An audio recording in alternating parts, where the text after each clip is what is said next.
Okay, welcome everyone. Good afternoon and welcome to Heritage Financial's 2025 Fall Market Outlook. I'm Bob Weisse, Chief Investment Officer at Heritage Financial, and I'm pleased to be joined today by my colleague Michael Waldron, Director of Portfolio Management at Heritage. So we'll run through some slides and then at the end we'll take questions, and we may answer questions as we go if they line up with the slides. And as you can see below, please submit questions through the Q&A feature in the Zoom app. And we also have some questions that were submitted in advance.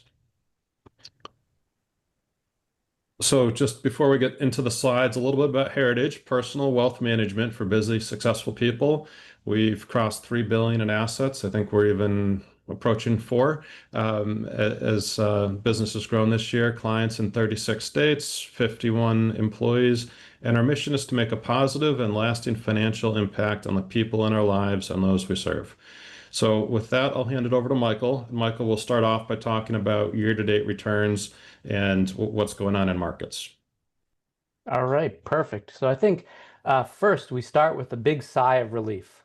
So despite some of the early worries in the year with some of the tariff concerns, 2025 has been an excellent time to be an investor.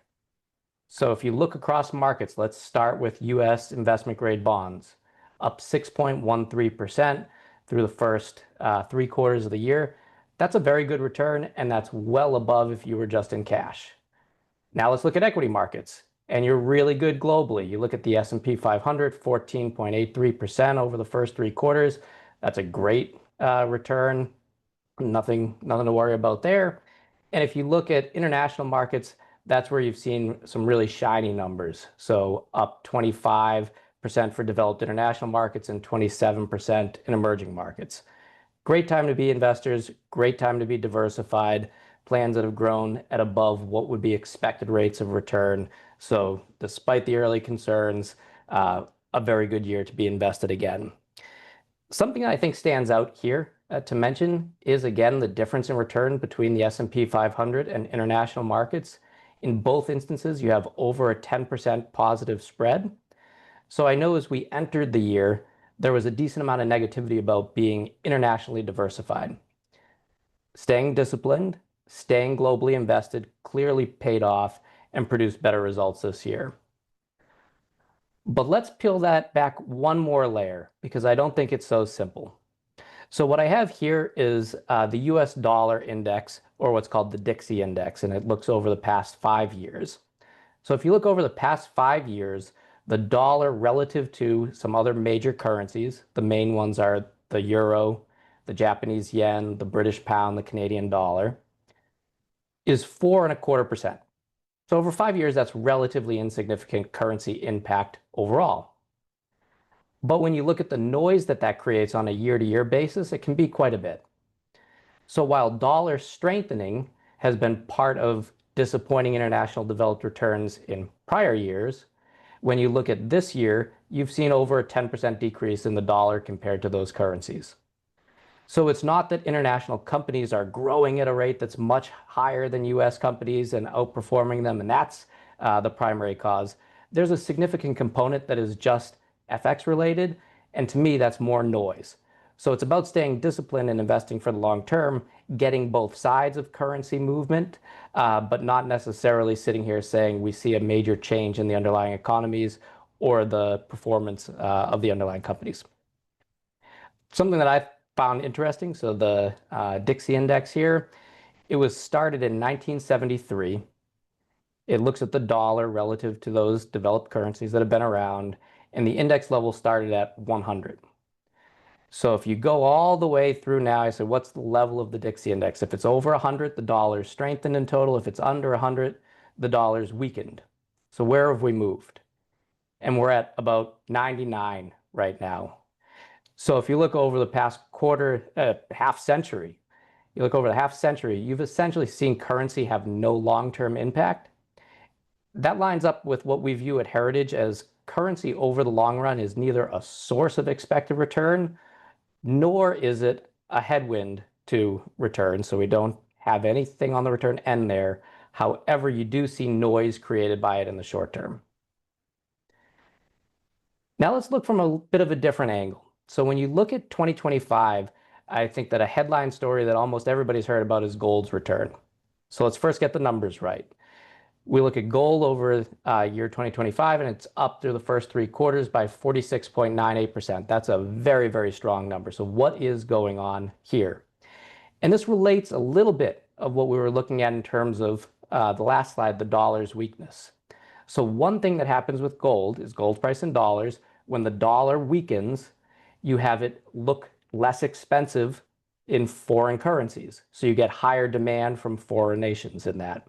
So part of the dollar weakening, so dollar softness, can result in gold appreciation. The other thing is what we'll hit on a little bit later, what we're seeing in terms of the path of monetary policy and real rates. So when you buy gold, you essentially have a non-yielding asset. You have an asset that maybe you should say should increase the rate of inflation, whereas yield-related assets would be inflation plus some spread on top of that. When that real yield gets compressed, you tend to see that gold is now less of a hurdle to get over. So you'll have increased demand there. What have we seen over the course of this year? You've actually seen inflation that bottomed out in the mid twos kind of creep back up towards 3. And you've seen monetary policy with rates coming down on the short end. So as you have interest rates coming down and inflation coming up, you have real returns that are compressing, and the hurdle to hold gold, at least directionally, is lower, therefore more demand. So I think those two factors have played into what you've seen in gold's performance this year. Now let's talk a little bit about what we have going on at the government level with the government shutdown. We're currently at day 15. When we look over past government shutdowns, you don't have a whole lot of precedent, so you don't want to take too many conclusions as rock solid from this. When you look at most shutdowns, they've been very short-term bargaining periods, 2 days, 1 day, 3 days, 5 days. We've had 3 that have exceeded what we're at right now. When you think about the government shutdown, it typically has not had all that large of an impact on markets. If you just think economically for a moment, the longer that you have government employees that are not being paid, the more that their savings are drawn down, and the less that they end up spending. So you should have a decrease in demand. If you have a decrease in demand, that means decreased revenues to companies. Decreased revenues to companies means lower profits for businesses. So all else equal, if you fed this through for a long period of time, a government shutdown should be bad for the economy, should be bad for profits, should be bad for stocks. But if you take a look at financial market performance, and if you remember the longest period of the shutdown, so that 34-day period, what did financial markets do? They did perfectly fine. So in that 2018 to 2019 shutdown, you actually had an 11% return in a month, which is fantastic. When you look at some of the other shutdowns, you see that markets over a few days were up a couple of percent. Not really meaningful, but basically that markets are shrugging this off. And that's what markets should do. So this really shouldn't be too surprising to us. If you think about what a stock value is and what the aggregate of stock values are, you take the cash flows that businesses are going to produce for a very, very long period of time and you discount them to a value today. A 30-day, even a 60-day government shutdown really has very little true impact on that. So markets should, and historically have, at least as we've seen in returns, ignored that. So let's take a look at some of the stuff that really is, I think, impactful. And let's start with the labor market, and then we'll talk about how that impacts monetary policy. So let's first start with what's called JOLTS. So this is job openings and labor turnover. When you look at the first, job openings, we reached a level that was absolutely unprecedented at over 12 million in 2022. That was probably too many job openings, and that almost certainly was inflationary. So if you have so many jobs that you want to fill, not a lot of heads to fill them, you start to bid really hard for individuals, and that means that you have to bring prices up. So that was a labor market that arguably had an excess of job openings. When you look at what we've had recently, it's been a very significant decrease in job openings. Now, regardless of if we're coming to a more healthy level, certainly directionally, this is a significant labor market tightening. So no doubt about that from the monetary policy side. Now let's take a quick look at the other side of the equation, so separations from work. Those are split into two categories: quits, voluntary. Typically, you see quits up when workers feel like they have very good job mobility. So when the labor market is really healthy, somebody feels like they can quit and get a job very easily, quits will be higher. When the labor market's tighter, people are more protective of their jobs. You see quits go down. And again, you've seen quits come down quite a bit from their high level in 22. Again, a sign that the labor market is softening. And then layoffs, that's the other side of the equation. So involuntary separations. A layoff happens essentially when a business is retrenching from an expense angle. Okay, we don't want to have as many people, we don't want to hire as much. And you've seen a slight increase in layoffs over this period. So again, on all three areas of the labor market, you're seeing what would be labor market softness. So let's look at the three main economic data points. When you hear the Fed talk, they'll always talk about our dual mandate of unemployment and inflation. So let's look at those along with their control mechanism, which is the Fed funds rate. So I'd cut this into a few different stages.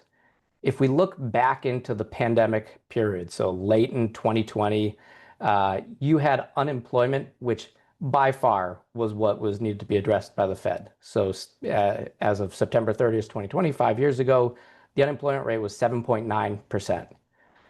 The Fed had brought rates down to next to zero. You essentially had zero interest rate policies. That was to be stimulative and to try to increase the amount of employment. And you saw that that worked. So as you went over the course of 2021, you saw the unemployment rate, that's this light blue line, come well down and then cross under 4%. But what happened as a result of all that stimulus? So this dark blue line here is inflation. You saw that ended up being inflationary, and you saw inflation come up. Not so concerning when it hits 3%, very concerning when you're in 2022 and you hit 9%. So at that point in time, what was the Fed's clear action to take? Increase the Fed funds rate to bring down inflation. So you saw them do that over the course of 2022 and into 2023. And indeed, you saw inflation come back down. And I think when we hit kind of the spring of 2023, you're close to that economic Goldilocks scenario. So you had unemployment here that was well below 4%, and you had inflation that hit 3%. That's a very healthy labor market. And that's where the Fed kind of paused. Okay, we're in a good place. Let's see where things go. And if you look at the evolution since that time, what you see is unemployment has continued to go up. It crossed up over 4%. It's currently at 4.3. So the labor market has weakened. And inflation in general continued to come down towards their policy target of about 2%. Its low was 2.31% in May of this year. So the Fed's focus shifted again towards the labor market, and that's why you see the decrease in the federal funds rate. Right now, there is a little bit of a question, so it's not so straightforward for the Fed. With the increase in rates since the spring, and some of this might have to do with tariff policy and prices going up, you've seen inflation come back towards that 3% level. Not terribly concerning, but wrong direction and going away from policy target while you're seeing the unemployment rate increase. So those two things moving in the same direction upward put the Fed in a bit of a tough place where moving too aggressively in one direction or the other could kick one of those into an area that's more disruptive than what are currently relatively healthy levels. So if we are in kind of the rate cutting cycle, we saw that unemployment was the one that went up and really needed to be addressed more. There's 90+% chances of rate cuts in the upcoming meetings. What does that tell us about returns? And I think an initial reaction typically is that's great for stocks. It's a bonanza. And I think that it's mixed. So you see different first rate cut versus stock market performance over on the left side by the S&P 500. And you see there are years where it was great. Fantastic returns in 1995, 2019, 84, 89. And you also see that sometimes the Fed's cutting rates, and it's because markets are starting to go, the economies are starting to go into a recession. So 2001, 2007 are examples of that.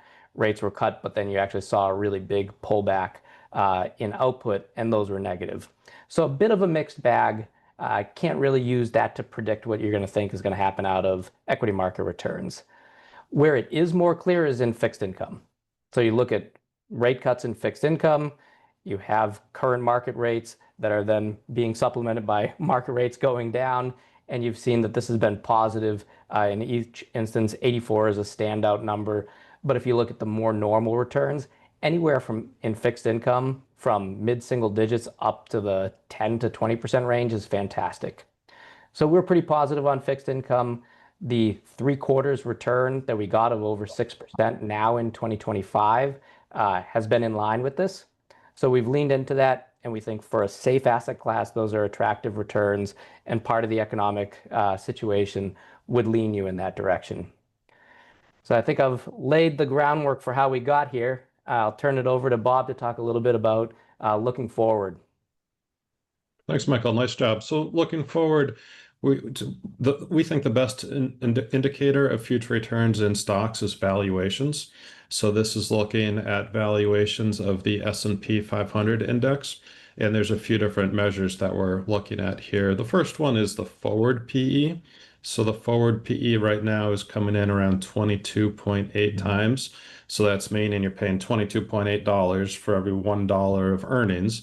And you can see this is plotted here over the last 30 plus years. And we're at the high end of the range. So we were about at this level around late 2021. And if you remember in 2022, stocks went down about 20%, and that's how the market got cheaper. And then you have to go back to the tech bubble really to be in this neighborhood again, where we did get higher. We were more expensive in the late 90s.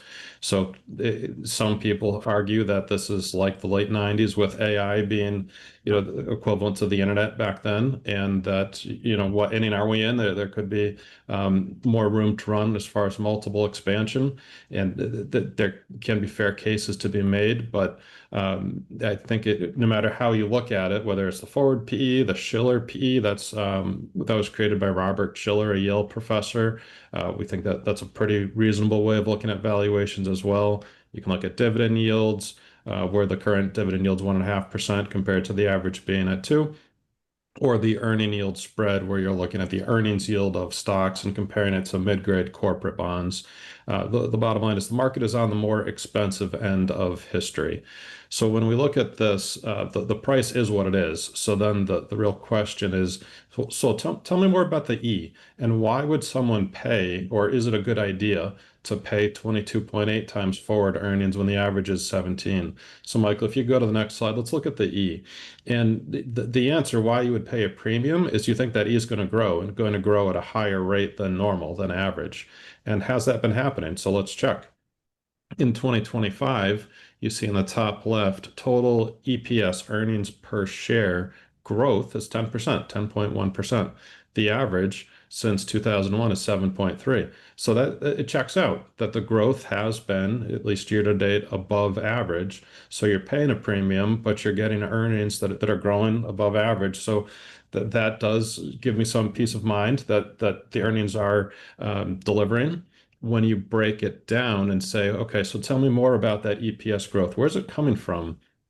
What to me is a little concerning is that it's the most of it is coming from margin expansion. So you see 6.3% is coming from profit margin expansion, 4.6 from revenue growth. I'd consider revenue growth a more healthy and sustainable form of growth. And then share count going down by 0.8. That means companies are net issuing shares, which is diluting the EPS. So if you look to the right, I mentioned the margin expansion being maybe a little bit concerning. Profit margin should oscillate around call it a fair margin. And maybe in some periods, margin's a little higher, in other periods, they're a little tighter. But profit margins should not over time just go up and to the right, as this chart is showing, because business is competitive. And if a company is making a lot of money with wide margins, well, what should happen in economics is a new entrant should come in, or a competitor would undercut prices, and you should live around a sustainable margin, but not just indefinitely grow margins. I'd flag that a little bit. This is kind of a mixed outcome overall. The headline number strong at 10, but seeing a lot of it come from margins, and then just looking at that chart on the right with S&P margins at 13.6. They're at the high end of the range that we've seen in the last 25 years. So you have valuations being elevated combined with elevated margins. If we saw margins contract and get back to an average level of 10 to 11, that would go through to hit earnings, and then the market would look really expensive. So two sides to the coin there. And a little bit more about valuations, why we're so focused on it. We do think that valuations are indicative of long-term market returns. So if you look on the left, forward PE and subsequent 1 year return, you can see the R squared on this is 6%, which is pretty low. So basically the dispersion around that line is high. So the line being the PE, so on the horizontal axis, it starts at 8x and goes to 26x. So that's the price to earnings multiple of the market. And then on the vertical axis, that's the return. And you see the diamonds. So for example, just looking at, say if the PE was around 15 or that 14 area, it's not meaningless, but I wouldn't put much weight in a 1 year return around the PE because you can be well above or well below. It's not telling you too much. As you go out to where we are around 22, there's still diamonds well above, and maybe you have to go a hair back to say a 22x to see the 40% returns. But it's in the ballpark. And then there's also downside risk as well. So the point is valuations with a 1 year forecast are not that helpful. They point you in the right direction a little bit, but the range of outcomes is wide.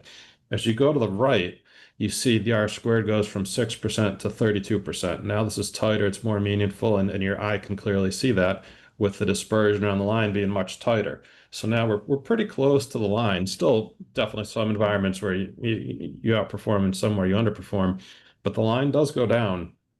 And when you're at 22.8, the forward, this is 5 year annualized returns. So not 1 year, but you let markets move a little bit and see where they shake out in 5 years.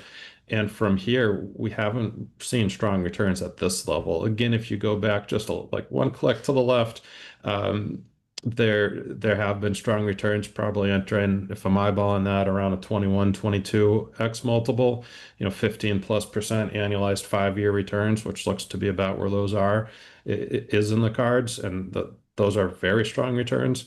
And the sample size is on the smaller end. You're not seeing as many diamonds here. So I wouldn't say it's completely conclusive that the next 5 years aren't going to be great for stocks, but based on history, it's getting harder. So I would say the stock market has an uphill battle from here.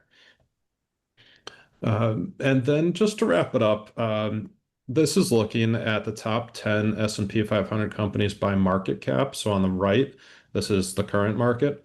And you see the household names in there: Apple, Nvidia, Microsoft, Amazon, Alphabet, Meta, Tesla, Broadcom, Berkshire, and JP Morgan. Collectively, those 10 companies are valued at approximately $19.4 trillion, and they make up just under 40% of the S&P 500.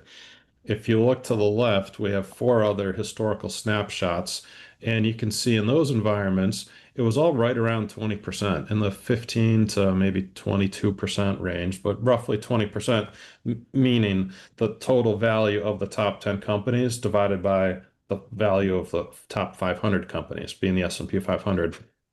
So there's a couple takeaways from this. One is just that these companies are really large by historical measures. That's one. And then two, I think it is an interesting exercise just to look on the left and just read left to right, and you see the names and how there's turnover. Like no one from 1985 is in the top 10 today. And people do get attached to stocks. So this slide is more of a lesson or a reminder for people who maybe own a lot of Apple stock or Nvidia stock or Amazon stock, any of these, and just think it's a great company. They've made a lot of money in it. It's not going anywhere. I'm not saying that all these companies are going away anytime soon, but there's a saying, history doesn't repeat itself, but it rhymes. And you see clearly through history that markets are competitive and new winners emerge, just as we've seen with many of these names, like NVIDIA not being on the list in 2015, and now it's the second largest company. So if you do have concentrated positions in these companies, our advice is to diversify, still have some exposure, but you need to pay attention to taxes. And then beyond it, even if you don't have an incumbent heavy position in these, it's to not be overexposed. So allocate globally to stocks, to US stocks beyond the top 10, fixed income, etc. So that's what we had in our prepared remarks, and we're sitting on a lot of questions. Michael, I meant to hit one of them in my slide. If you can go up to the valuation slide. So one question that came in before the call was, does the underlying economy support the current stock valuation? How much should the market go down in order to be in line with historical valuations? So I think we mostly answered the first part of that, but to answer the second part, how much would it need to go down for the PE that's 22.8 to go down to 17? If that would be a price decline of about 25% would put the market at fair value. Or you could get there from earnings advancing by 25%, and then the market's at fair value. Uh, and maybe just to add a little more color on this. So why is the market expensive? We broke down the E, but I think a lot of it does get to optimism around AI, and we don't know. I don't think anyone knows for sure how AI is going to impact business, but behind these prices is a lot of optimism that AI will lead to productivity gains and efficiency gains, and maybe we're seeing that in the profit margin growth, and that companies will be growing at above average rates. So if that plays out, then this market is fairly valued. But that I think that is what you're banking on as if you're buying stocks at these levels. Um, let's just look at some of the other questions that came in. Maybe, Michael, do you want to try this one? Do you have any concerns regarding private credit in light of the First Brand's bankruptcy? Yeah, so not particularly. We made sure to be in touch with any of the private credit managers that we worked with. There's none to de minimis exposure, even collaterally to First Brands. First Brands seems like it's kind of that unique type of case that has some fraud type elements to it. I don't think that that's necessarily a sign of, credit markets being on the verge of having a lot of incidents. We do keep track with our manager any sort of delinquencies. So you typically don't see lots of jumps to defaults, but you start to see 30-day delinquencies, 60-day delinquencies rise before you have a lot of credit events. And there's nothing that I'm seeing in any of the private credit strategies that currently signal that. So I'm not acutely worried about private credit, while I will say, we might be deeper into a kind of a credit cycle, and make sure to keep our eyes on any of those signs that you do have a weakening in credit conditions. Thanks, Michael. And just a reminder for anyone who came late, you can use the Q&A feature below to submit questions. Another question came in, do you think U.S. markets are due for a significant correction in the near term? I tried to answer that through the slideshow in the 1 year return and how valuations aren't that helpful over 1 year. And maybe one other thing I'd add is markets do tend to have what's called momentum or trend, and that, like, by definition, a bull market is a market that keeps going up, or a bear market's one that keeps going down. And there's a Wall Street saying, "Don't fight the trend." So it is very difficult to say that valuations are expensive, as this question saying markets are due for a significant correction in the near term. That's what the question was asking. So I wouldn't go out on a limb and say that. They are showing a lot of strength and resilience. But we would just caution investors to diversify and not take too much risk at this stage. And by too much, I mean more risk than their financial plan dictates. So just be risk neutral, where you should be. Absolutely. And I would just add to that, at Heritage, we lean into being strategic instead of tactical. So when we look at valuations and we look at expected returns over the long term, it's more like looking at that 5-year chart, understanding what the range of returns would be in an asset class and shifting slowly instead of making big 1-year calls. And if you looked at the beginning of 2025, you would have come to the same conclusion of things look a little bit expensive, and you had a great year for returns, both in fixed income and in stocks.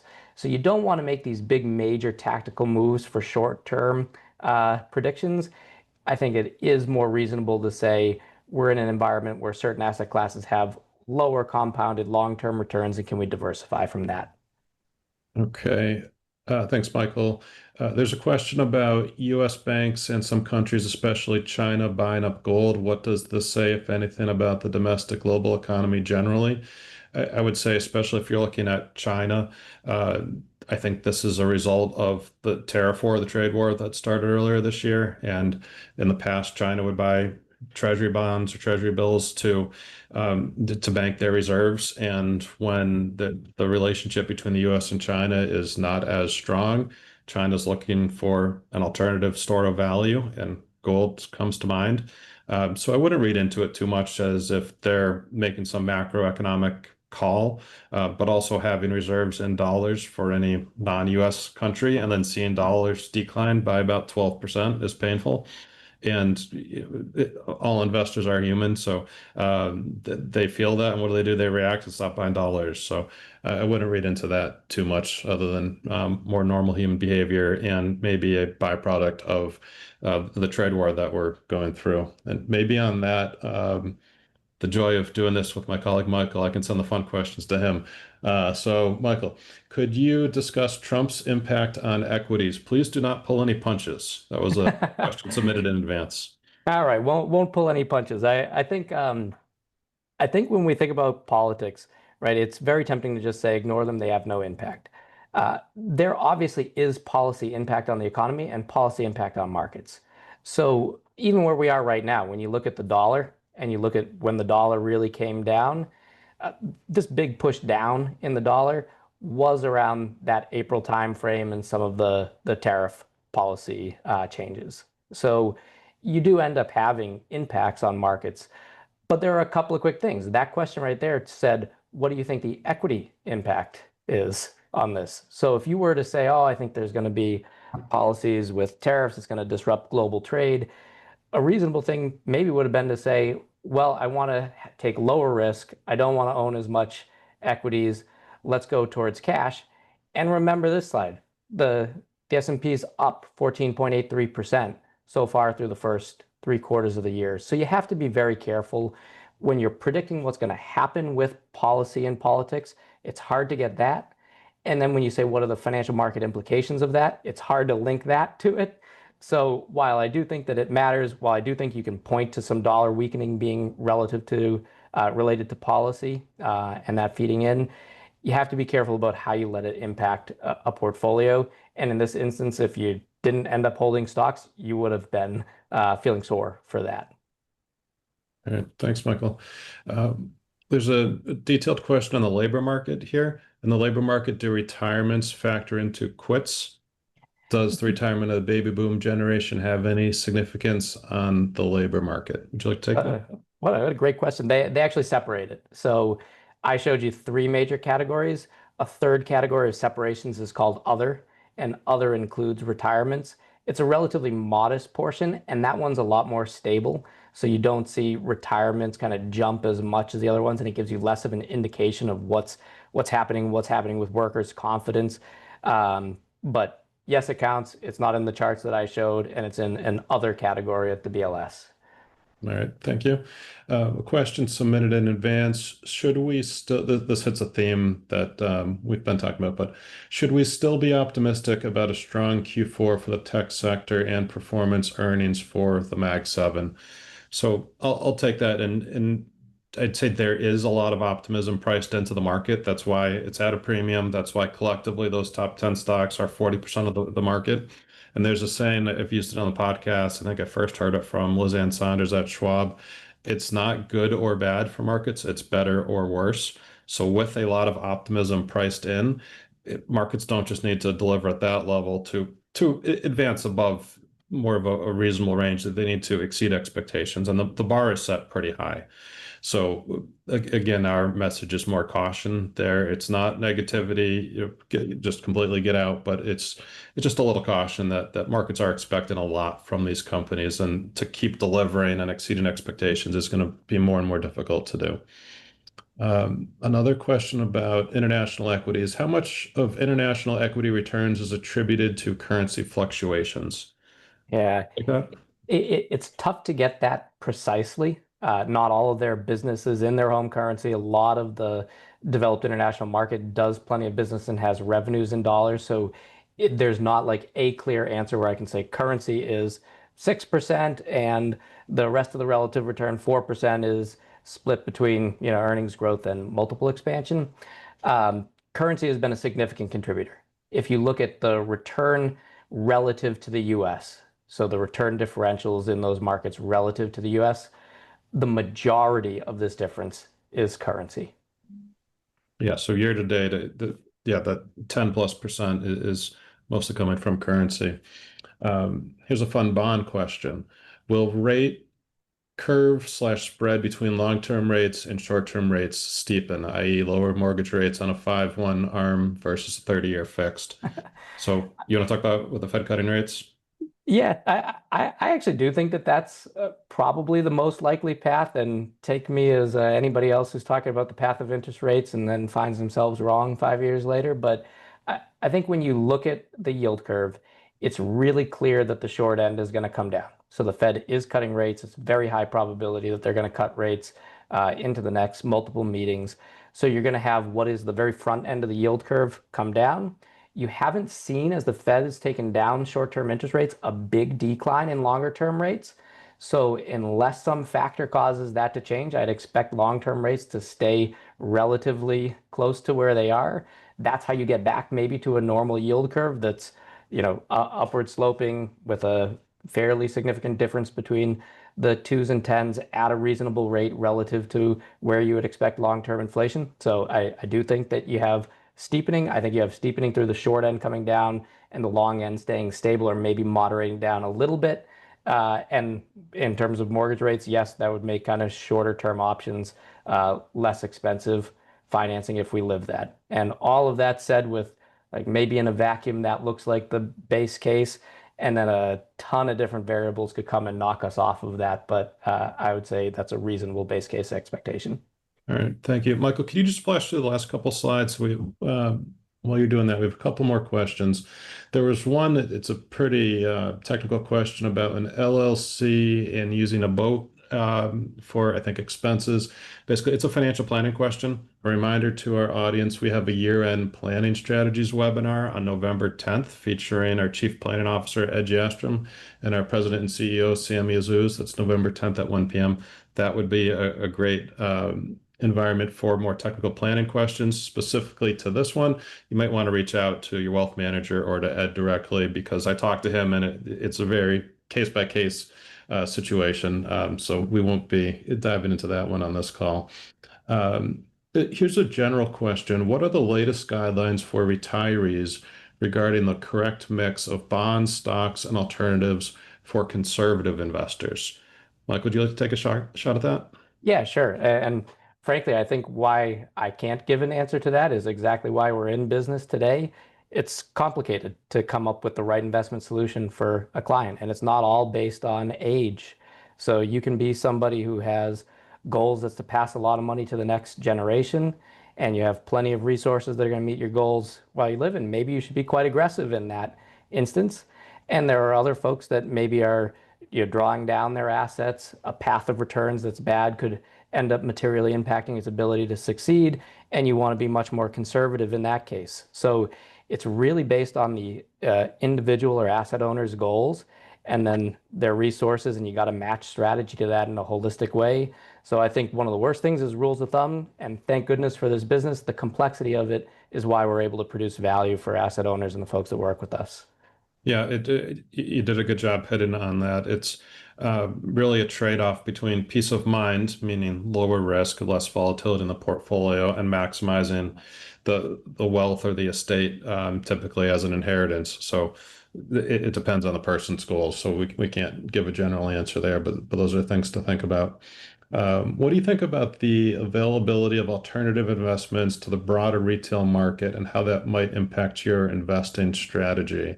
So I'll start with this one. There is a growing interest from Wall Street, private markets to offer products for high net worth investors, retail investors.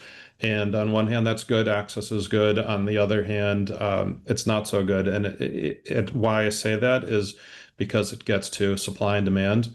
And when you have private equity being a sliver of the investment universe, then it's like the world's their oyster, and they can go out and be very selective with what companies, say private equity invest in or a private credit manager lends to, as they open the floodgates for asset flow, not just from institutions, but say from high net worth, all of retail, then they're no longer a sliver. If they're successful fundraising, they become pretty big.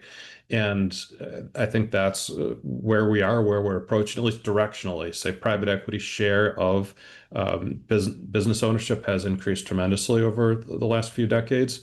And it's gone from maybe picking, if 100 deals come across their plate, they used to pick one out of 100. So you can be very selective, underwrite it to something like 40%, and that's your hurdle.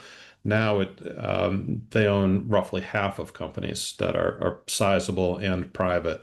So then what happens if you have so much capital that you have to buy every other deal, you have to do every other deal, you're not underwriting to 40% anymore. Your hurdle has to go down mathematically to deploy the capital. So that's one reason for concern, just that return expectations should be lower. And then a second is institutions are pretty sharp typically. They know what they're doing, they demand fair terms. We see Wall Street dress up a lot of products and target retail investors that don't have friendly terms, that just are not really anything anyone should be investing in.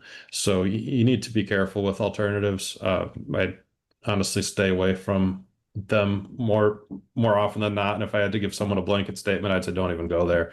It is more of a treacherous space that you have to navigate with experience, diligence very carefully. Anything to add on that, Michael?